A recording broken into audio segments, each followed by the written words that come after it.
The diner smelled like burnt coffee and desperation at 2 a.m. I could feel the grease from the kitchen clinging to my skin, settling into my pores like it was claiming ownership. My feet screamed inside my worn sneakers.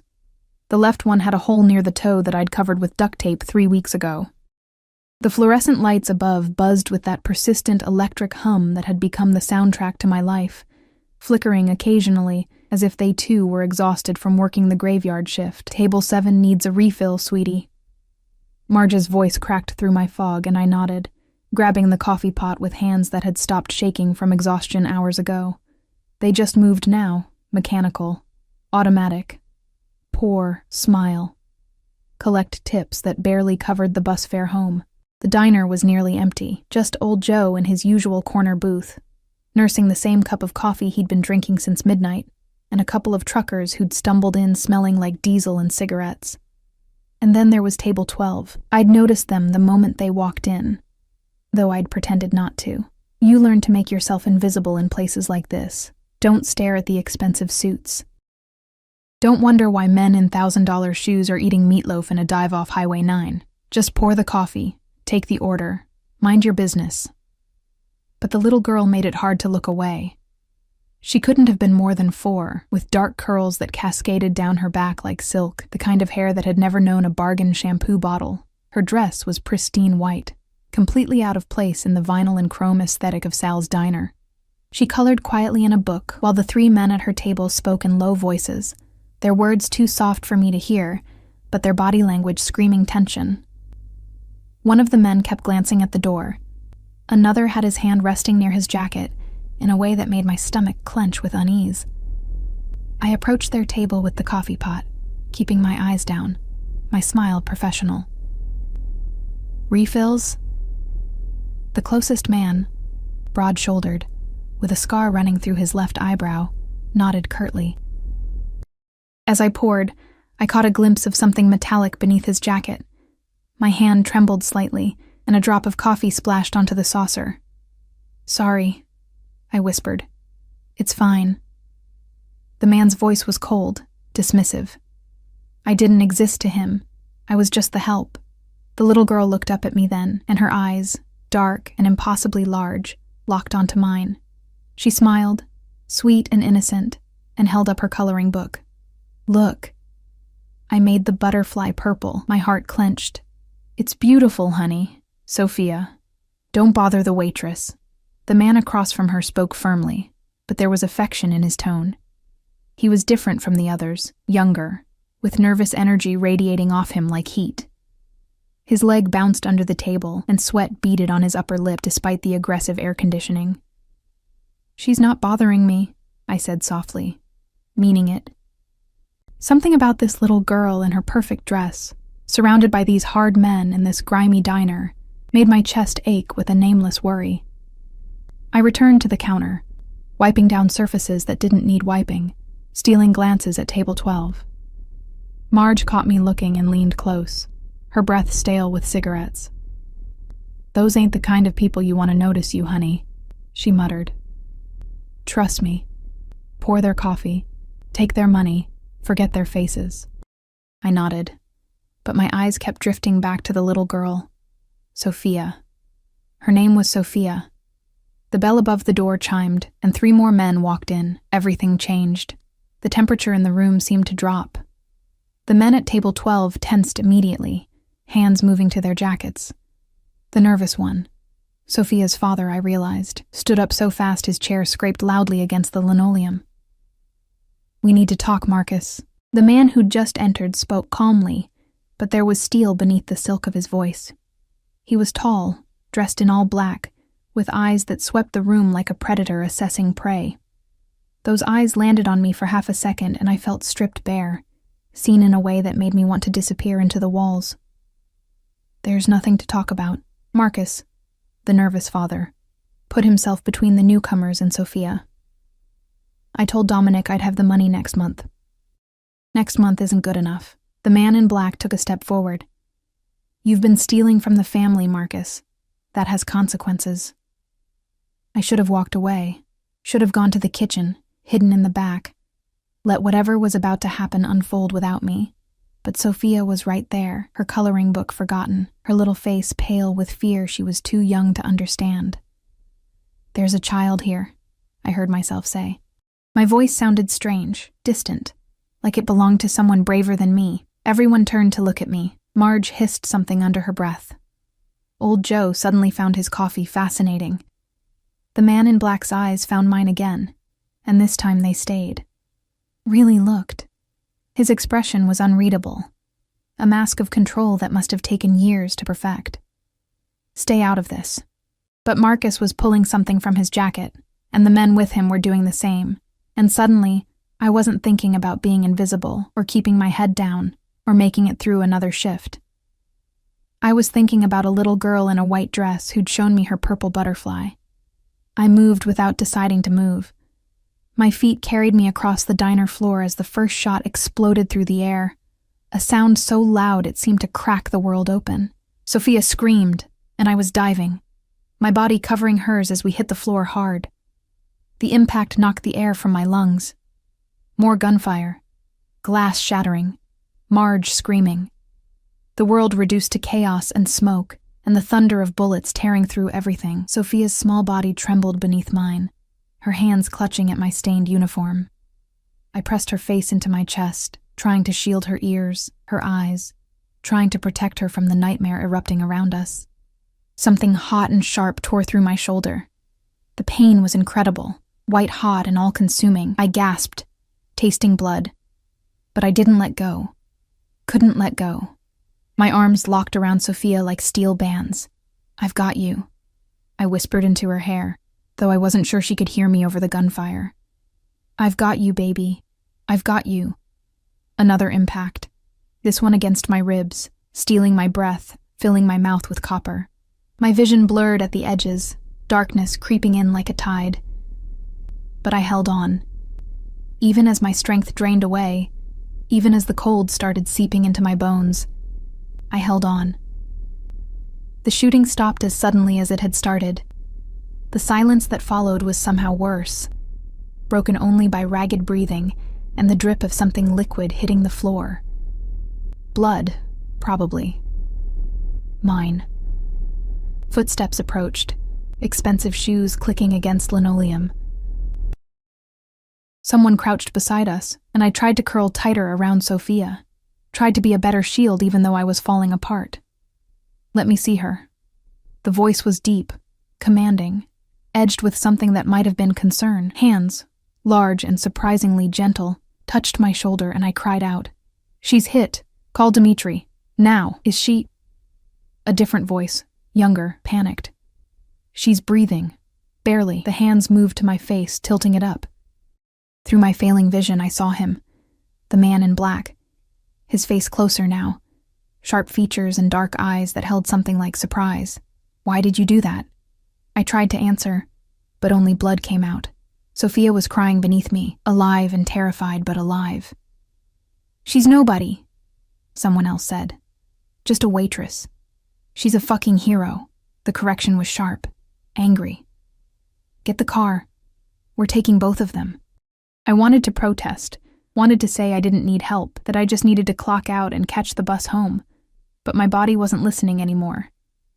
The darkness was winning, pulling me down into depths I couldn't fight. The last thing I felt was those hands lifting me, cradling me against a chest that smelled like expensive cologne and gunpowder. The last thing I heard was that deep voice, speaking words that didn't make sense. "You're going to be okay. I promise you. You're going to be okay."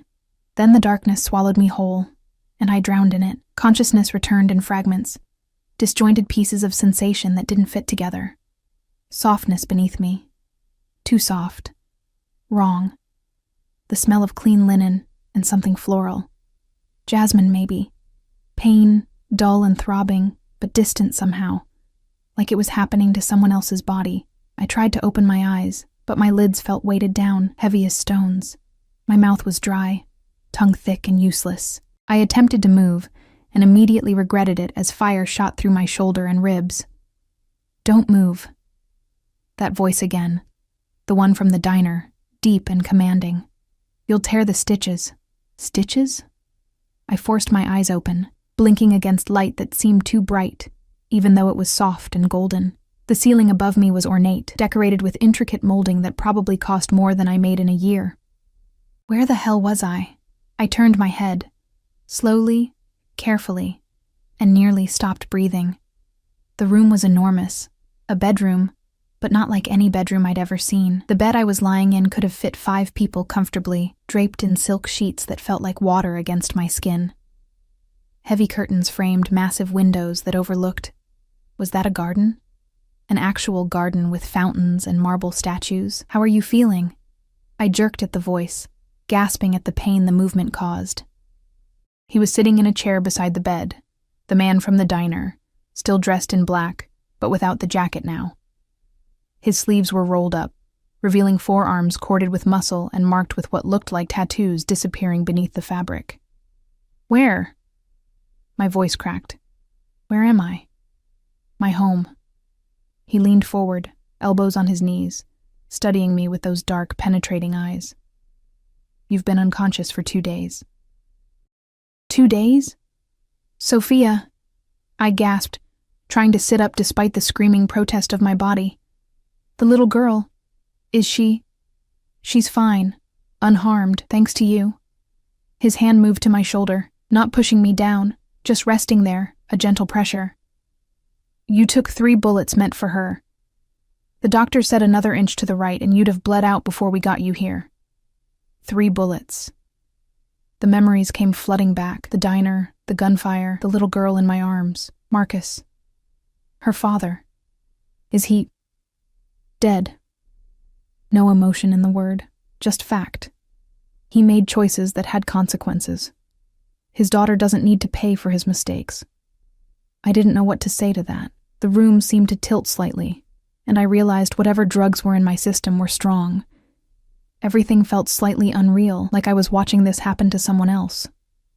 I swallowed hard. I need to call my work, explain why I didn't show up. They'll fire me if... You don't work there anymore. I blinked at him. What? The diner is closed. Permanently. Crime scene. He said it so casually, like he was commenting on the weather. Your apartment has been cleared out. Your things are here. The drugs must have been really strong because I couldn't have heard that right. You went to my apartment? I had people do it. You can't go back there. He stood, moving to a side table where a glass of water sat waiting. He brought it to me, holding it to my lips when my hands proved too shaky to grip it myself. The men who attacked us that night, they're part of a rival organization. They know you saved Sophia. That makes you a target. I choked on the water. A target? I'm just a waitress. I'm nobody. You stopped being nobody the moment you decided to be a hero.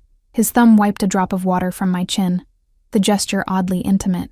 Sophia is important to a lot of people. What you did, protecting her, that means something in my world. Your world, I repeated numbly. The Mafia. You're Dominic Volkov. He said his name like it should mean something. When I just stared blankly, something that might have been amusement flickered across his face. You really don't know who I am, do you? Should I? Most people in this city do. He set the glass aside. I run things. The family, the territory, everything. A mafia boss.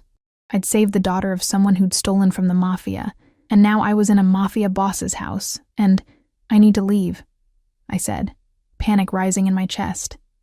This is insane. I can't be here. You need to heal. His voice was firm, leaving no room for argument, and then we'll discuss what happens next. What happens next? I go home. I find another job. You can't.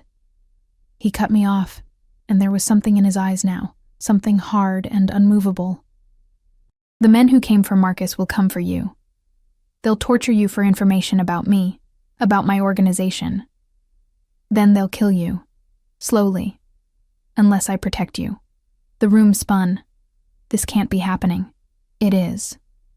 He reached out, his hand cupping my cheek with surprising gentleness. You saved something precious to me. That creates a debt. I always pay my debts. I don't want anything from you, I whispered. I just want my life back. That life is gone. No cruelty in his words, just truth. But I can give you a better one. Before I could process that, before I could argue or scream or demand answers that made sense, the door opened. A woman entered. Small, elegant, with silver hair swept into a perfect bun. She carried herself with the kind of authority that made me shrink back into the pillows. "Dominic, the family is waiting," she said in accented English. Russian, maybe. "We can't delay any longer." "I know, Mama." He stood, straightening his cuffs with practiced ease.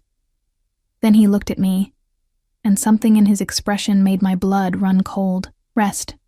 We'll talk more soon. There's something important I need to tell you." "What?" My voice came out small, frightened. He paused in the doorway, his mother already disappearing down the hall. When he turned back, his face was unreadable again, that perfect mask of control. "Welcome to the family, Mrs. Volkov." The door closed behind him, and I was alone with those words echoing in my head like a death sentence. Mrs. Volkov. Mrs. Volkov. What the hell had I woken up into? I stared at the closed door for what felt like hours, my mind refusing to process what he'd just said. Mrs. Volkov. The words didn't make sense. They couldn't make sense. I was Emma Clark, 23-year-old waitress with $17 in her checking account and a studio apartment that smelled like mildew. I wasn't anyone's wife. I'd never even had a serious boyfriend. My hands trembled as I pulled back the silk sheets, ignoring the sharp protest from my shoulder. I needed to see for myself, needed to confirm this was all some drug-induced hallucination. But when I looked down at my left hand, my breath caught in my throat. A ring. Not just any ring. A massive diamond surrounded by smaller stones that caught the light and threw rainbows across the pristine white bandages wrapped around my torso. The band was platinum, heavy and cold against my skin. Engraved on the inside, in delicate script, were 2 words: "Forever bound." "No," I whispered to the empty room. "No, no, no." I tried to pull it off, but it wouldn't budge past my knuckle. My fingers had swollen slightly. Or maybe the ring had been sized deliberately small. Panic clawed at my chest, making it hard to breathe. I yanked harder, twisting the metal, not caring that it hurt. "I wouldn't do that if I were you," I yelped, my head snapping up. A young woman stood in the doorway. I hadn't heard it open. She was probably close to my age, with dark hair pulled back in a sleek ponytail and striking features that spoke of mixed heritage. She wore designer jeans and a cashmere sweater that probably cost more than my entire wardrobe had. "Who are you?" I demanded, still clutching at the ring. "Katya, I work for Dominic." She moved into the room with the easy confidence of someone who belonged here. "I've been assigned to help you adjust." "Adjust to what? Being kidnapped?" The words burst out of me, sharp with hysteria. "He called me Mrs. Volkov. Did he, while I was unconscious, did he marry you?" "Yes," Katya said it so calmly, like she was confirming the weather forecast. She pulled a chair closer to the bed and sat down, crossing her legs. 3 days ago. It was a small ceremony, just family and essential witnesses. The room tilted again. I pressed my good hand to my mouth, tasting bile. "That's not legal. I didn't consent. I was unconscious. That's complicated," Katya finished. "But in our world, legality is flexible. The papers are signed. The marriage is recognized by everyone who matters. In the eyes of the Bratva, you're Dominic Volkov's wife." "The Bratva?" "The Russian Mafia." She watched me with dark eyes that revealed nothing. "Dominic is the Pachan, the boss. What he says is law." I laughed, but it came out broken, edged with panic. "This is insane. People don't just wake up married to mob bosses. This doesn't happen in real life." "It does in this life." Katya leaned forward. "Listen, Emma. Can I call you Emma?" She didn't wait for an answer. "I know this is overwhelming, but you need to understand something. The moment you covered Sophia with your body, the moment you took those bullets, you became valuable. Not just to Dominic, but to his enemies." He said that. About being a target. My voice sounded hollow. He wasn't exaggerating. The Kozlov family, the ones who came for Marcus, they're trying to start a war. They've been hitting our businesses, our people. Sophia is Dominic's goddaughter. Marcus was supposed to be protecting her, but instead, he was stealing from us to pay gambling debts to the Kozlovs. Katya's expression hardened. They used him, turned him into bait. They wanted to kill Sophia to hurt Dominic, to show they could strike at what he loves most. But I'm not. I'm nobody to him. You weren't. Then you became a witness, a liability. They'd have come for you, Emma, tortured you for information, and when you couldn't give them anything useful, because you don't know anything, they'd have killed you anyway, slowly, to send a message. The bandages around my ribs suddenly felt too tight. So he married me to, what? Protect me? Partially.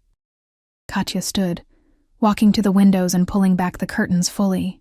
Sunlight flooded the room, and I could see the gardens more clearly now, elaborate and beautiful, surrounded by high stone walls topped with cameras. But also to protect himself, you saved his goddaughter. That creates a blood debt. In our culture, such debts are sacred.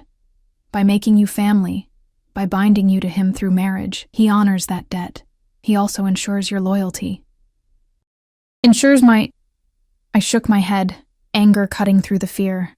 I don't owe him loyalty. He drugged me and married me without my consent. You were dying. Katya turned back to face me, and for the first time I saw something like sympathy in her eyes. The doctors didn't think you'd make it through the first surgery. Dominic sat beside your bed for 36 hours straight. He brought in specialists from Moscow, from Switzerland. He spent over $2 million saving your life. $2 million. The number was so absurd I couldn't even process it. When you stabilized, Katya continued, the Kozlovs sent a message. They said they were coming for the hero Waitress. They described you, Emma. Your name, your address, your routine. They knew what bus you took to work. They knew you were alone in the world, no family, no one to miss you if you disappeared. My throat tightened. I'd always thought being alone was just lonely. I'd never considered it might be dangerous. Dominic had a choice, Katya said softly. He could hide you, keep you as a protected witness, but that would be temporary. Eventually, you'd want to leave, to go back to your life. And the moment you stepped outside his protection, you'd be dead. Or... She gestured to my hand, to the ring that felt like a shackle. He could make you untouchable, make you his wife. In our world, harming a Pakan's wife is suicide. It would start a war that even the Kozlovs aren't ready for. So I'm what? A human shield? Your family now. Katya moved back to the bed, her expression serious. That means something here. It means protection, yes, but also respect. Resources. Power. No one will ever look through you again, Emma. No one will ever treat you like you're invisible. I wanted to scream that I didn't want power or resources. I wanted my crappy apartment and my graveyard shifts and my simple, uncomplicated life. But even as I thought it, I knew the truth. That life was gone. Dominic had been right about that much. What about Sophia? I asked quietly. The little girl? Is she really okay? Katya's expression softened. She's been asking about you. She calls you the butterfly lady. She wants to show you her coloring book. Something in my chest loosened slightly. At least the child was safe. At least that horror had meant something. Can I see her? Soon. First, you need to heal more, and... Katya hesitated. You need to understand what being Dominic's wife means. There are rules, expectations, dangers you need to be aware of. Of course there are. I laughed bitterly. Does he have other wives I should know about? Is this some polygamous mob thing? No. Katya's voice was sharp. Dominic has never been married before.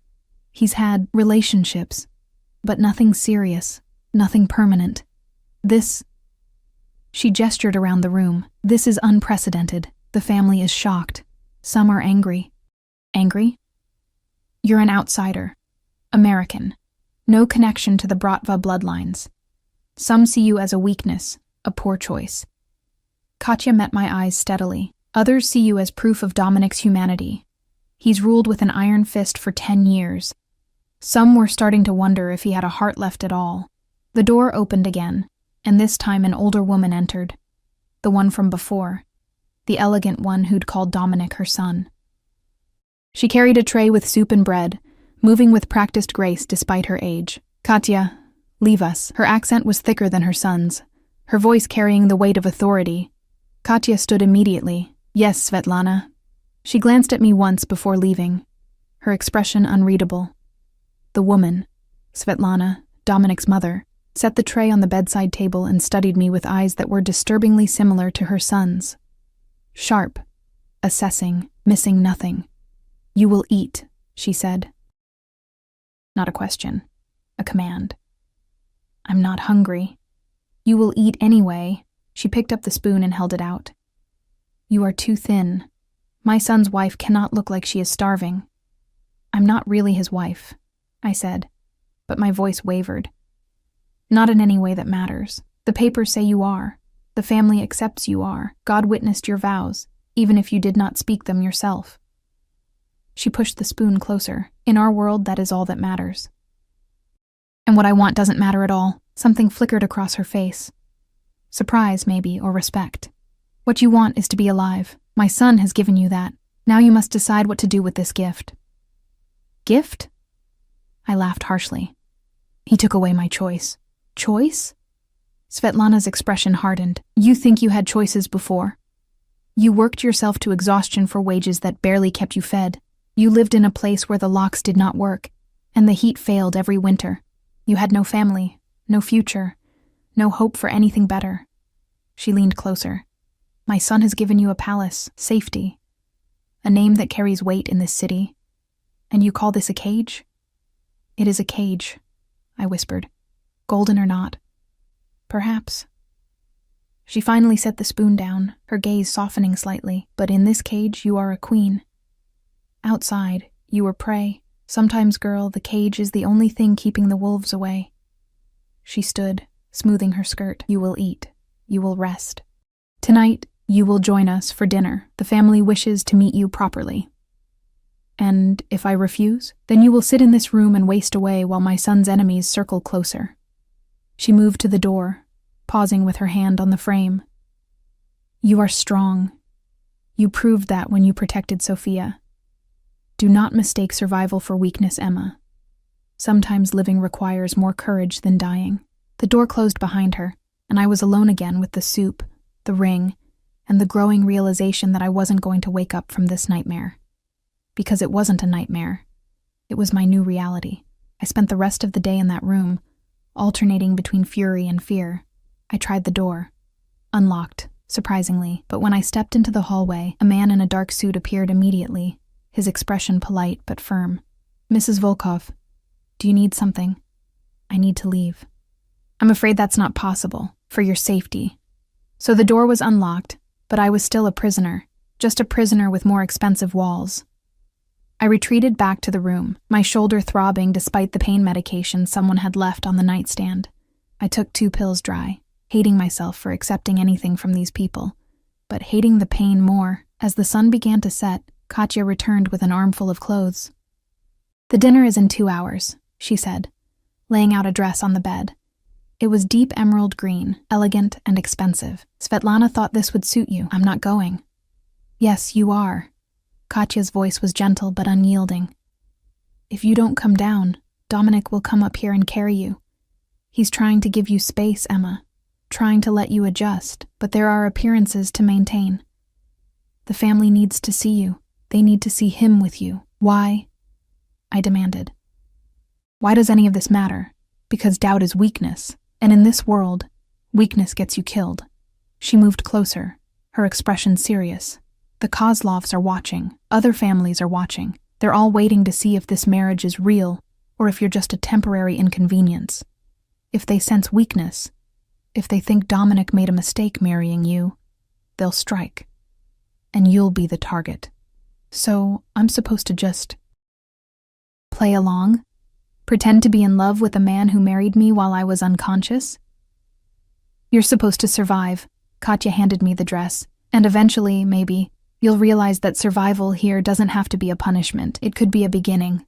2 hours later, I stood in front of a full-length mirror, barely recognizing myself. The dress fit perfectly. Katya had taken my measurements while I was unconscious, apparently. It hugged my curves in ways my uniform never had. The deep green making my pale skin look almost luminous. My hair had been washed and styled, falling in soft waves around my shoulders. Makeup covered the worst of the bruising on my face. I looked like someone else, someone who belonged in this world of marble and silk. The thought made me want to scrub it all off. "You're ready," Katya said from behind me.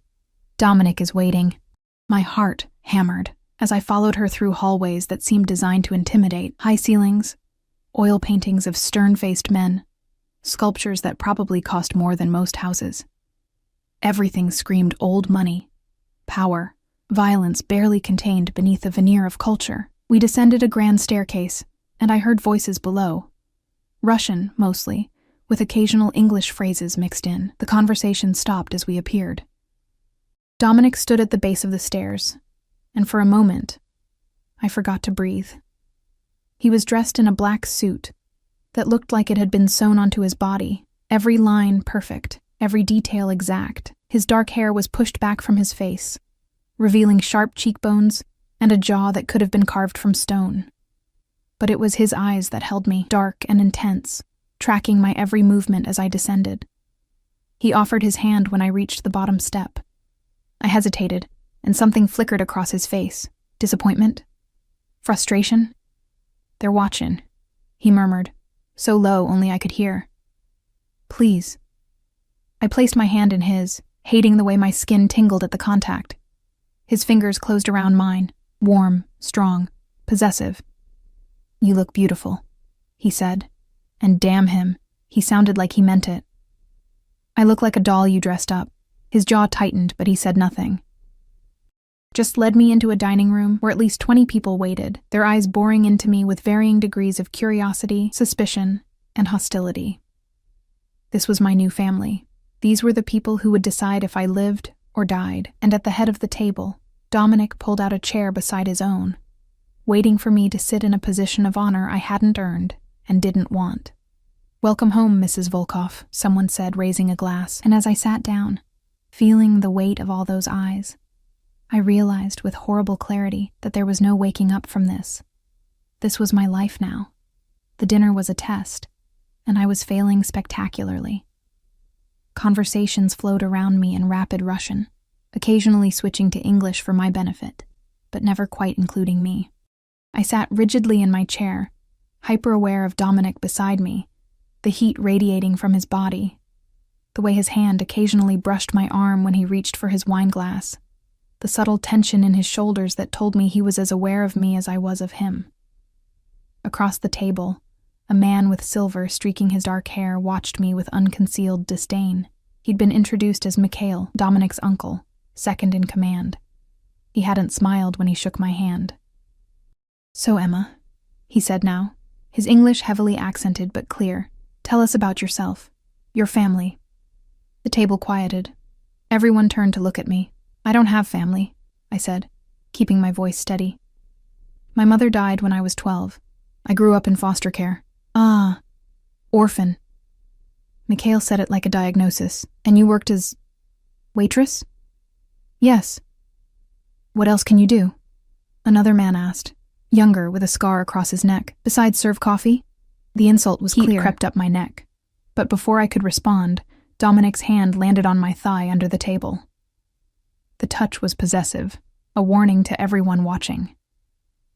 "She saved my goddaughter's life," Dominic said, his voice cold. "She took 3 bullets without hesitation. That's what she can do. How many of you can claim the same level of courage?" Silence. "She is brave, yes," Mikhail conceded, but his eyes remained skeptical. "But bravery alone does not make suitable Pakin's wife. She knows nothing of our world, our ways. How can she stand beside you when she does not even speak our language?" "She'll learn." Dominic's fingers tightened on my leg. "Just as she'll learn everything else she needs to know. And if she doesn't want to learn?" A woman spoke up, beautiful, with platinum blonde hair and lips painted blood red. She'd been introduced as Irina, widow of Dominic's cousin. "If she decides this life is not for her, what then? That won't happen," Dominic said flatly. "You seem very certain." Irina's smile was sharp, but American girls are not like us. They value independence, freedom. How long before she grows tired of being kept? "I'm sitting right here," I said, my voice cutting through the tension. "You can address me directly instead of talking about me like I'm not in the room." Several people's eyes widened. Mikhail's expression darkened. But Dominic's lips curved into something that might have been approval. "You're right," Irina said, turning her full attention to me. "Forgive me. Tell me then, Emma, how does it feel to wake up married to a man you don't know? To a life you didn't choose?" Every eye was on me again. This was the real test, the real question everyone wanted answered. I could lie, could say I was grateful, honored, whatever they wanted to hear. But something in me, the same stubborn part that had survived foster care and poverty and years of being invisible, refused to bend. "It feels like I traded one kind of cage for another," I said quietly. "The first one was made of poverty. This one is made of gold, but they're both still cages." The silence that followed was deafening. Then Svetlana laughed, a sound like crystal breaking. "At least she is honest. That is more than can be said for most." She raised her glass to me, to honesty, a rare quality. A few others lifted their glasses, but many did not. Mikhail's expression remained stony. Irina looked intrigued, like I was a puzzle she wanted to solve. Dominic's hand left my thigh, and I felt the absence like cold water. When I glanced at him, his face was that perfect mask again, revealing nothing. The rest of the dinner passed in a blur of courses I barely tasted, and conversations I couldn't follow. By the time dessert arrived, my shoulder was screaming, and exhaustion dragged at my bones. The pain medication was wearing off, and I felt every stitch, every bruise. "You're in pain," Dominic spoke quietly, leaning close enough that his breath stirred my hair. "You should have said something. Would it have mattered?" His jaw tightened. "Yes." He stood abruptly, commanding everyone's attention without saying a word. "Emma needs to rest. We'll continue this tomorrow." He offered me his hand again. This time I was too tired to refuse. He helped me stand, his arm sliding around my waist to support me when I swayed. The gesture looked tender, protective. No one could see how carefully he was avoiding putting pressure on my injured ribs. "Good night," Svetlana called. "Sleep well, children." The endearment made something twist in my stomach. Dominic didn't speak as he guided me up the stairs, down the hallway. When we reached the bedroom, my bedroom, I expected him to leave. Instead, he came inside, closing the door behind us. "Sit," he said, gesturing to the bed. "I can manage on my own. Sit, please." The please sounded like it cost him. I sat, too exhausted to argue. He moved to a cabinet, pulling out a first aid kit and prescription bottles. When he returned, he crouched before me, his large frame somehow making me feel smaller, more vulnerable. "I need to check your bandages," he said. "May I?" The fact that he actually asked permission, threw me off balance. I nodded slowly. His hands were gentle as they found the zipper at the back of my dress. The sound of it lowering seemed obscenely loud in the quiet room.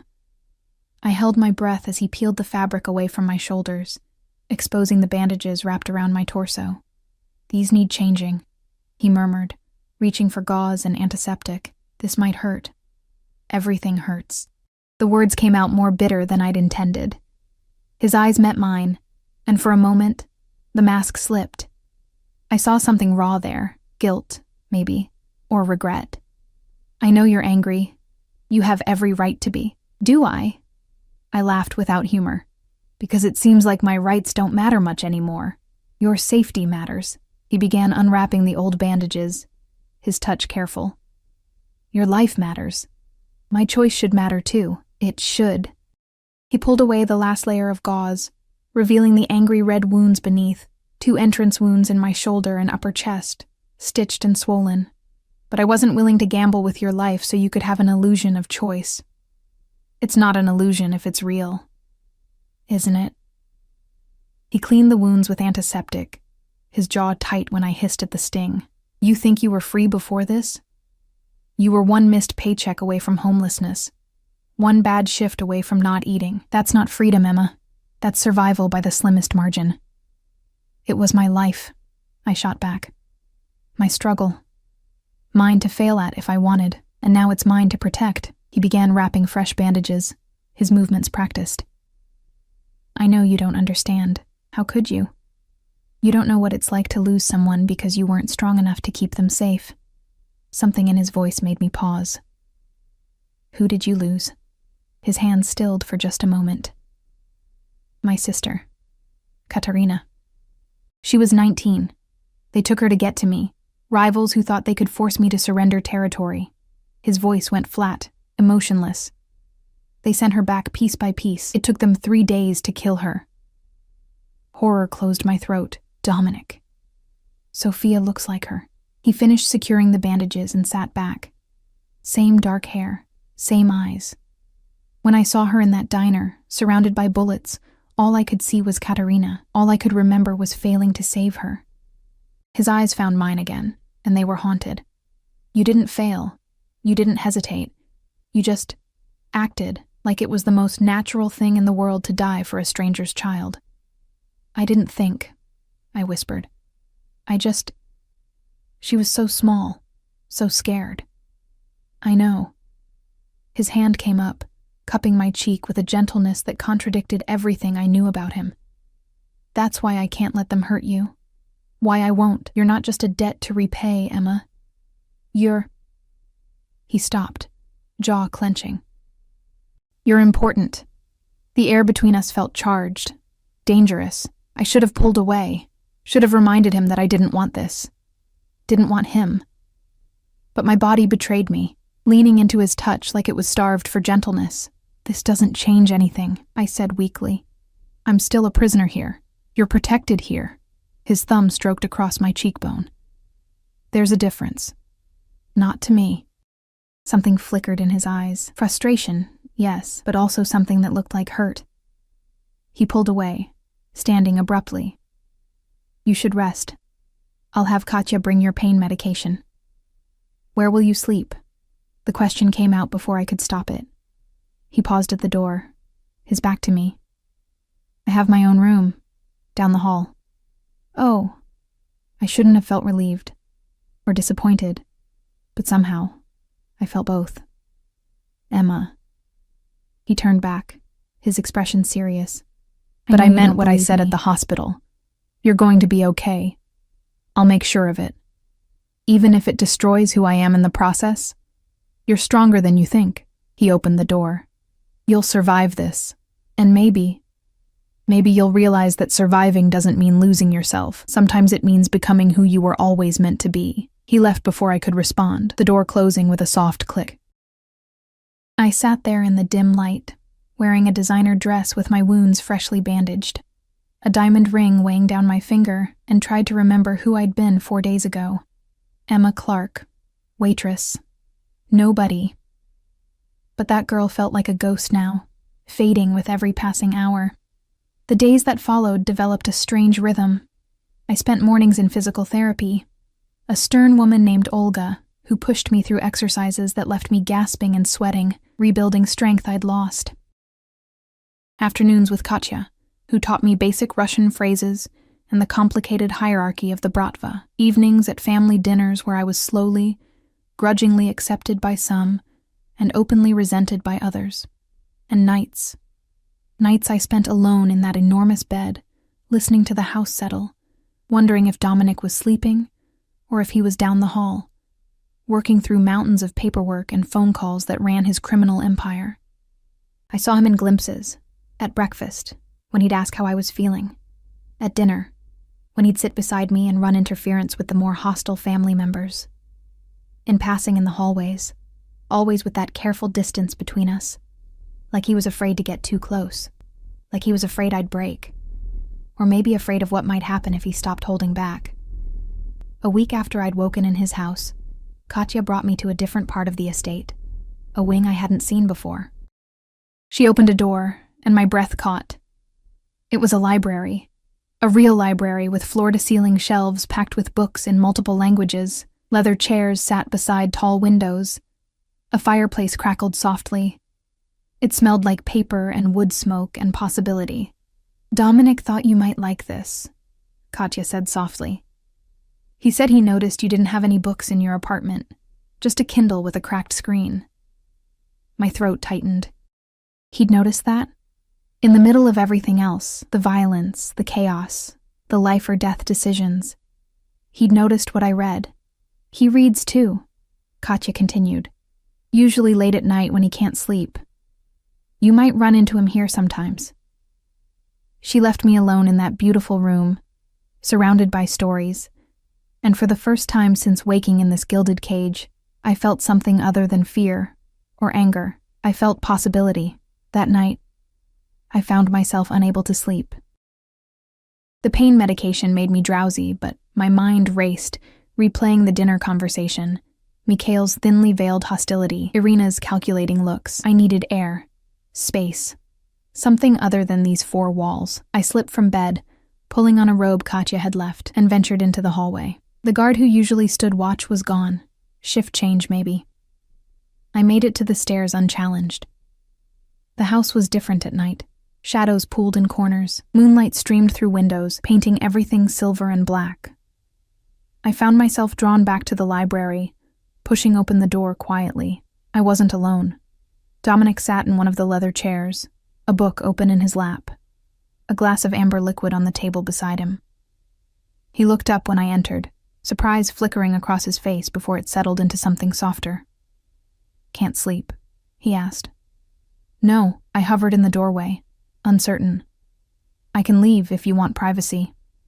"Stay." He gestured to the chair across from him. "Please."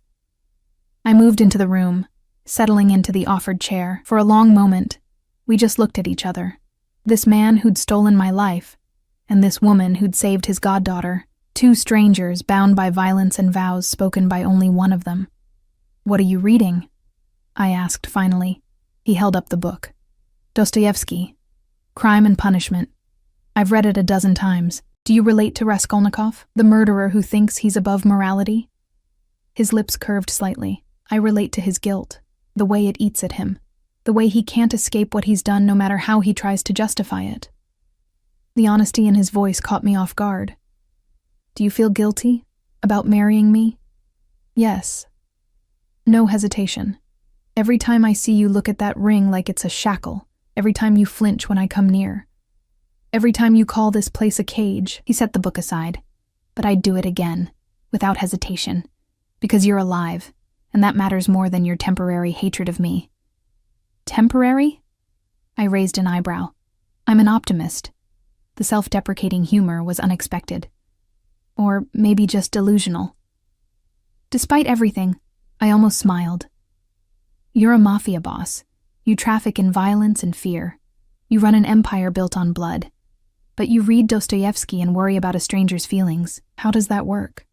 The same way a waitress with nothing throws herself in front of bullets for a child she's never met. He leaned forward, elbows on his knees.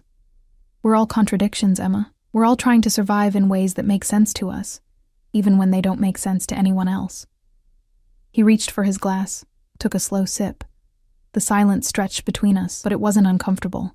It was strange, almost companionable. "Can I ask you something?" I said finally. "Anything. Why did you sit with me when I was unconscious? Katya said you stayed for 36 hours straight." His expression shuddered slightly. "You were dying. Because of me. Because my world touched yours and turned it into a battlefield. That's not an answer. No?" He studied me over the rim of his glass. "Then maybe the answer is that I couldn't walk away. You'd given everything to save someone I love, and I couldn't." He stopped, jaw tight. "I couldn't let you disappear into the dark alone." Something in my chest cracked open. Just a little, just enough to let in the tiniest sliver of understanding. He was a monster. He'd taken my choice, stolen my life, imprisoned me in silk and diamonds, but he was also a man who'd sat vigil beside a dying stranger, who felt guilty, who read Russian literature and worried about whether I hated him. "I don't know how to do this," I whispered. "Be your wife. Live this life. I don't know who I'm supposed to be here. Be yourself." He set down the glass and stood, moving to crouch before my chair like he had when changing my bandages. Up close, I could see the lines of exhaustion around his eyes, the shadow of stubble on his jaw. That brave, reckless woman who threw herself into gunfire. That's who I want. Not some docile, broken version you think I expect, but I am broken. The admission hurt. You broke me when you took away my choice. Then let me help you heal. His hand reached out slowly, giving me time to pull away. When I didn't, his fingers laced with mine. The touch sent electricity up my arm. Let me prove that this cage can become a home, that this ring can mean something other than ownership. What if it can't? What if I never stop seeing it as a prison? Then I'll spend the rest of my life trying to change your mind. His thumb stroked across my knuckles. Because you're worth the effort, Emma. You're worth everything. The rawness in his voice undid something in me. Before I could think better of it, before fear or anger could stop me. I reached out with my free hand and touched his face, tracing the sharp line of his jaw, feeling the warmth of his skin. He went absolutely still, barely breathing, like I was a wild thing he was afraid to startle. I don't trust you, I said softly. I know. I'm not sure I'll ever love you. I know that too. But maybe... I swallowed hard. Maybe I can try to survive this without hating every moment, without hating you. Something blazed in his eyes, hope, fierce and desperate. That's all I'm asking, just a chance. The space between us felt charged, dangerous. I should have pulled away, should have retreated to safety. Instead, I leaned forward and pressed my lips to his. It was just a brush of contact, tentative, testing. But it felt like jumping off a cliff, like free-falling into the unknown. Dominic made a sound low in his throat, his hand coming up to cup the back of my head, deepening the kiss with a hunger that should have terrified me. But it didn't. Because somewhere in the darkness of this new life, I'd found a single point of light, and maybe, just maybe, that would be enough to find my way through. The kiss broke us both open. Dominic pulled back first, his breathing ragged, his eyes searching mine with an intensity that made my stomach flip. His hand remained cradled against my neck, thumb tracing the line of my jaw like I was something precious he was afraid to break. Emma, he whispered. My name a prayer and a question. I didn't have an answer, didn't know what this meant or where it could possibly lead. So instead of speaking, I kissed him again, harder this time, with more certainty. His arms came around me carefully, mindful of my healing wounds, pulling me closer until I was practically in his lap. This was insane. This was wrong. This was the first time in a week I'd felt anything other than lost. When we finally broke apart, both breathing hard, he rested his forehead against mine. I should let you rest. Probably. Neither of us moved. Emma. His voice was rough. I need you to understand something. That kiss, it doesn't obligate you to anything. You don't owe me affection or anything else. I would never, I know. And somehow I did. For all his violence, all his control over my life, I believed he wouldn't force this. I kissed you because I wanted to, not because I had to. His exhale was shaky. Why? I don't know. I pulled back enough to see his face. Maybe because you're the only real thing in this surreal nightmare. Maybe because I'm tired of feeling nothing but anger and fear. Or maybe... I hesitated. Maybe because when you look at me, I don't feel invisible anymore. His hand cupped my cheek. You were never invisible. The world was just too blind to see you. The next morning, I woke to find a note on my nightstand in bold, masculine handwriting. Meeting in the city. Back by dinner. D. Something about that simple note, the casual intimacy of it, the assumption that I'd want to know his whereabouts, made my chest feel strange. Katya arrived with breakfast and a knowing smile. You look different today. Different how? Less like a prisoner, more like someone who's decided to live. She set the tray down. Whatever happened, I'm glad. I didn't tell her about the kiss, didn't know how to explain what I barely understood myself. Instead, I asked, Can I see Sophia today? Katya's expression brightened. She's been asking for you constantly. Dominic's been putting her off until you were stronger. But I think you're ready. An hour later, I found myself in a sun-filled playroom on the 3rd floor. Sophia sat on the floor surrounded by coloring books and crayons, but the moment she saw me, she scrambled up and ran. Butterfly lady. She crashed into my legs, hugging them tight. I knelt carefully, wincing at the pull in my shoulder, and gathered her into my arms. She smelled like baby shampoo and strawberries. Hi, sweetheart. I've missed you. Uncle Domi said you were sleeping for a really long time. Her small hands touched my face. Did it hurt? When the bad men tried to hurt me and you stopped them? My throat tightened. A little. But you're safe now. That's all that matters. Uncle Domi says you're family now. My new aunt. She beamed. I always wanted an aunt. Family. The word still felt foreign, impossible. But looking at this child, alive and smiling because of choices I'd made something in my chest ease. Want to color with me? Sophia tugged my hand. I'm making a picture for you. We spent the next hour on the floor, Sophia chattering away about her favorite colors and the new dolls Uncle Domi had bought her. She told me about her mama, Dominic's cousin who died in childbirth, and how she lived with her babushka now, but visited Uncle Domi all the time. He's scary sometimes, she confided, her voice dropping to a whisper, but not to me. Never to me. He loves you very much, I said softly. He loves you too. She said it with such certainty. I heard him tell babushka. He said you were brave and special, and he was going to take care of you forever. My hand stilled on the crayon. When did he say that? When you were sleeping. I came to visit you and he was sitting by your bed. He looked really sad, her little face scrunched up, but he's not sad anymore, so I think you made him happy again. Dominic returned as promised, just as the sun was setting. I was in the library, my refuge now, when he found me. Sophia tells me you spent the afternoon together. He leaned against the doorframe, still in his suit, looking exhausted but somehow more relaxed than I'd seen him. She's wonderful, sweet and funny and so full of life. I closed my book. Thank you for letting me see her. You don't need to thank me. She's been desperate to see you. He moved into the room, loosening his tie. She's also been telling everyone that her new aunt is the bravest person in the world. She's biased. She's right. He sat in the chair across from me, the same positions we'd occupied last night. Was this becoming our ritual, meeting here in the quiet hours, talking like normal people instead of captor and captive? How was your meeting? I asked. Something dark crossed his face. Complicated. The Kozlovs are pushing harder than expected. They hit one of our shipments this morning. Shipments of what? He studied me for a moment, as if deciding how much to tell me. Import-export. Legitimate businesses mostly. But some less legitimate. Weapons, information, protection services. You mean extortion? I mean keeping people safe from worse alternatives. His jaw tightened.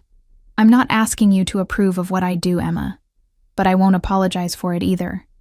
This is who I am. I know. And I was starting to understand that. He wasn't a villain in a story. He was a man who'd grown up in a world of violence and carved out power through brutality. It didn't make it right, but it made it real. Did anyone get hurt? In the attack? 2 of my men. They'll recover. He ran a hand through his hair, the gesture betraying his stress. But it's escalating. I may need to leave the city for a few days. Handle things personally. Fear spiked through me. Is it dangerous? Everything I do is dangerous. He met my eyes. But I'll come back. I promise to protect you. I won't break that promise. What about protecting yourself? Something in his expression softened.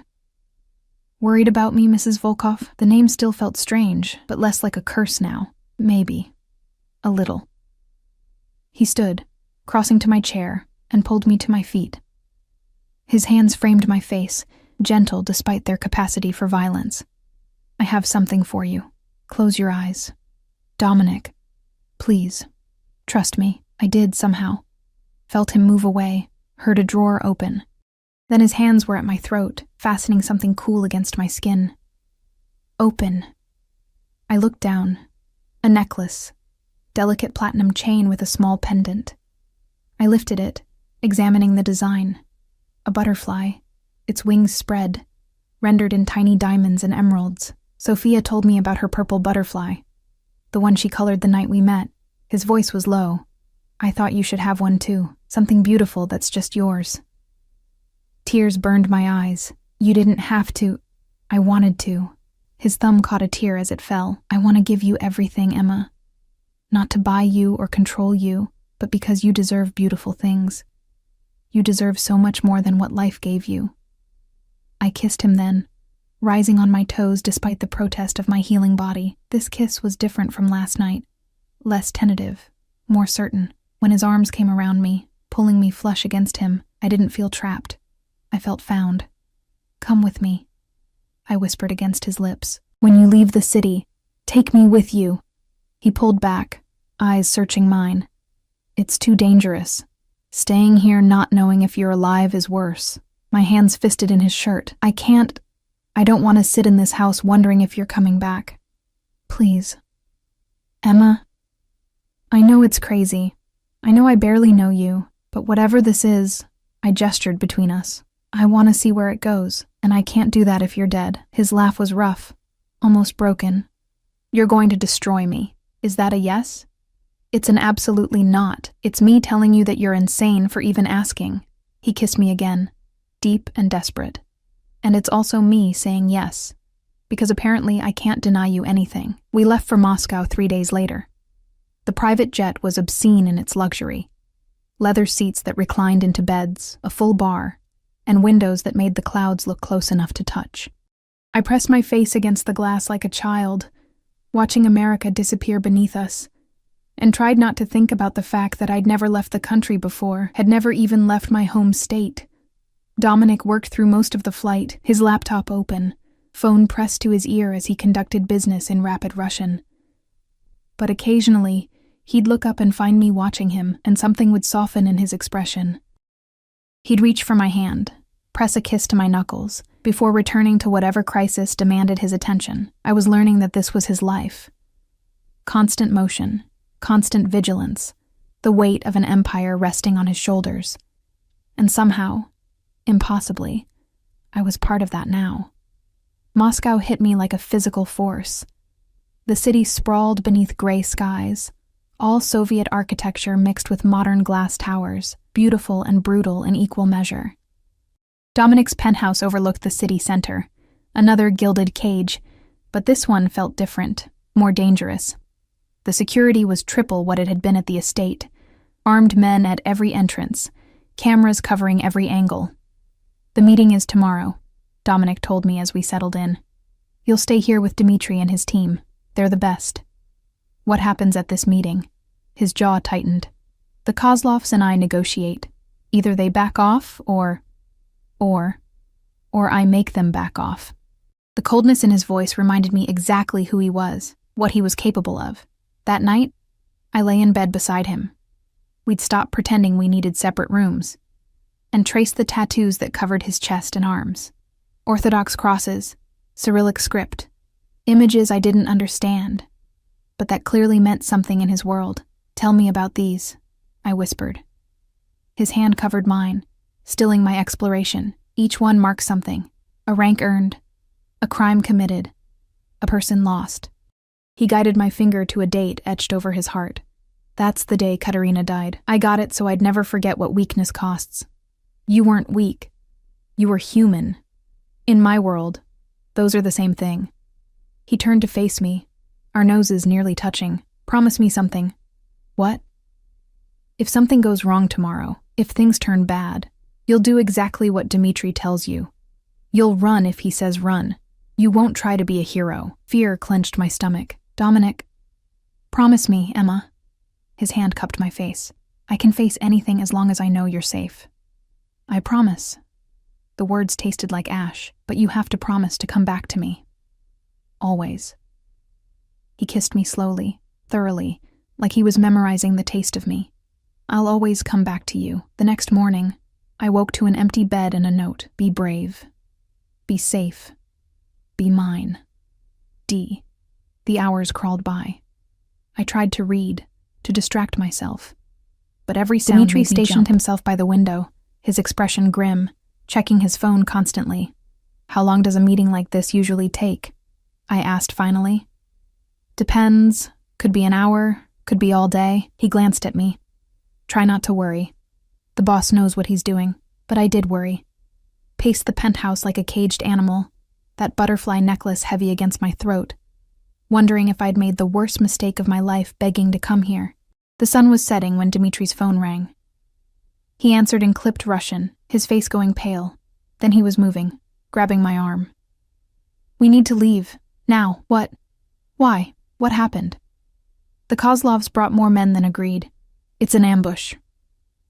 He pulled me toward the door. Dominic's holding them off, but we need to... The windows exploded inward. Glass rained down as gunfire erupted. Dmitri shoved me to the floor, his body covering mine as bullets tore through the penthouse. I screamed, my hands over my head, memories of the diner flooding back. Not again. Please, not again. Stay down, Dmitri fired back, his gun loud enough to make my ears ring. More of Dominic's men poured in from somewhere, returning fire, shouting in Russian. Through the chaos, I heard it, a sound that made my blood freeze. Dominic's voice roaring my name. He crashed through the door, blood streaming from a cut on his forehead, his suit torn, gun in hand. His eyes found me on the floor, and something like relief crossed his face before it hardened into fury. "Get her out," he shouted at Dmitri. "Service elevator now. I'm not leaving you." I tried to stand, but Dmitri held me down. "You promised." Dominic fired at someone I couldn't see. "You promised me, Emma." More gunfire. More glass breaking. The world reduced to smoke and noise and terror. Then Dmitri was hauling me up, dragging me toward a door I hadn't noticed before. I fought him, screaming Dominic's name, reaching for him even as distance grew between us. The last thing I saw before the door closed was Dominic, standing in the center of chaos, an avenging angel painted in blood and violence, keeping the monsters at bay so I could escape. Then Dmitri was pulling me downstairs, through tunnels, into a car that squealed away from the building just as an explosion lit up the Moscow sky. "No!" I clawed at the door, trying to get out, to go back. "We have to go back. Dominic is... He'll make it out."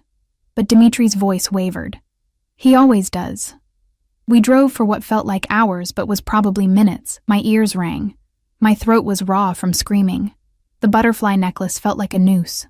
Finally, the car stopped at a private airfield. A jet waited, engines already running. "Where are we going?" I asked numbly. "Somewhere safe." Those were the boss's orders. Dmitri's phone buzzed. He looked at it, and his face went slack. "Oh, thank God." "What?" "What is it?" He showed me the screen. A text in Russian, but he translated. "Package secure. Target neutralized. Coming home." The relief was so intense I couldn't breathe. Dominic was alive. He was coming home. We flew back to America, to the estate that felt less like a prison now, and more like a sanctuary. I spent 2 days in a fog of fear and waiting, barely eating, hardly sleeping, that necklace clutched in my fist like a lifeline. When Dominic finally walked through the door, I didn't think, didn't hesitate, just ran. I hit him hard enough that he staggered, my arms locking around his neck, face buried in his chest.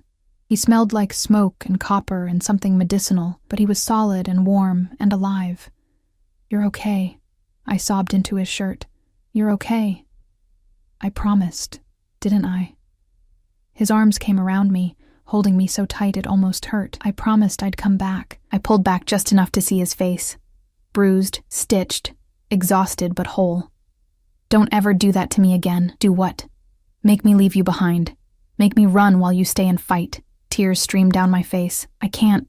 I won't." He kissed me, cutting off my words. It was rough and desperate, tasting like blood and relief and promises neither of us had known we'd make. When we broke apart, he pressed his forehead to mine. "The Kozlovs are done. Finished. We've brokered peace with the other families. You're safe now. Really safe." "I don't care about safe." My hands fisted in his shirt. "I care about you. About this. About us." "Us," he repeated, like the word was foreign, precious. "Is there an us?" "I think there has been since the moment you sat beside my hospital bed for 36 hours. I touched his battered face gently. "Since you gave me a library and a butterfly necklace. Since you looked at me like I was worth saving. You are worth saving. Worth everything." His voice cracked. "I know this started wrong. I know I took your choice. But Emma, if you'll give me a chance, I'll spend the rest of my life proving that this can be real, that we can be real. I'm terrified," I admitted. "Of this world. Of what it means to be your wife. Of losing myself in all of this." "Then we'll be terrified together." He kissed me again, softer this time. But you won't lose yourself. I won't let you. The woman who threw herself in front of bullets. That's who you are. That's who you'll always be. My brave, impossible, beautiful Emma. I kissed him back, pouring everything into it, all my fear and hope and the strange, fragile love that was growing despite everything that should have prevented it. Take me to bed, I whispered against his lips. Your bed. Our bed. And tomorrow we'll figure out what our life looks like. But tonight, I just need you to hold me and prove that we both survived this. He lifted me carefully, mindful of my still healing wounds, and carried me up those grand stairs. And for the first time since waking in this world of violence and silk, I wasn't being carried as a prisoner or a possession. I was being carried home. 6 months later, I stood in that same library where everything had shifted, Sophia coloring at my feet while I read. Dominic walked in, loosening his tie, and the smile that crossed his face when he saw us made my chest warm. My girls, he said, crouching to kiss Sophia's head before pulling me into his arms. Hard day? I murmured. Nothing I can't handle. His lips found mine, the kiss familiar now, easy. Especially when I know I'm coming home to this. Sophia looked up, giggling. Are you going to be all kissy again? That's gross. One day you'll understand, Dominic told her seriously. When you're 35 and your uncle finally lets you date. That's not fair. Life rarely is, Princessa. But his eyes were on me, soft with something that looked like contentment, like peace. I'd learned so much in 6 months. Learned Russian. Learned the politics of his world. Learned how to stand beside him at meetings and dinners. How to be the Pakan's wife without losing Emma in the process. But more than that, I'd learned that sometimes the worst thing that happens to you can become the door to everything you didn't know you needed. That cages can become homes. That choices taken away can lead to choices freely made. I love you, I told him, the words still new enough to feel precious, in case I forget to mention it today. You could never forget. He pulled me closer, his hand resting on my stomach, where the smallest swell was just beginning to show. Our secret still, for a few more weeks. You tell me every time you look at me like that. Like what? Like I'm your home too. And he was. This violent, complicated, impossible man had become my home. This world of danger and diamonds had become my life. I wasn't the invisible waitress anymore. Wasn't the girl who survived on the margins. I was Emma Volkov, wife, aunt, soon-to-be mother, and finally, I was exactly who I was meant to be. The butterfly had spread her wings and learned to fly in the most unexpected place, in a cage that became a kingdom, with a monster who became a man, and a love story that started with gunfire and ended with grace.